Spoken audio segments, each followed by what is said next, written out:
एक वीरान गांव में एक पुराना पेड़ था। लोग कहते थे कि उस पेड़ के नीचे एक चुड़ैल रहती है।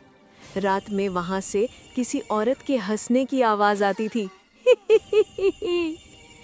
एक दिन मोहम्मद इमरान, मोहम्मद फैज़ान और उनकी बड़ी बहन कनीज़ फातिमा वहां पहुंचे। फैज़ान ने कहा, चलो थोड़ा इधर उधर देखते हैं और फिर वापस चले जाते हैं। कनीज़ फातिमा ने डांटते हुए कहा, पागल हो क्या, यहाँ सब डरे हुए हैं। लेकिन इमरान आगे बढ़ गया।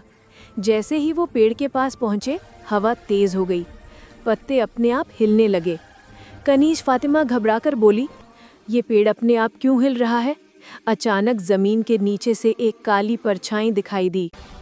एक भारी आवाज गूंजी, तुमने मुझे जगा दिया, अब तुम बच नहीं पाओगे। अगले ही पल चीखों की आवाज आई, फिर एकदम सन्नाटा छा गया। पेड़ के नीचे बस एक ही चीज पड़ी थी, इमरान का कपड़ा।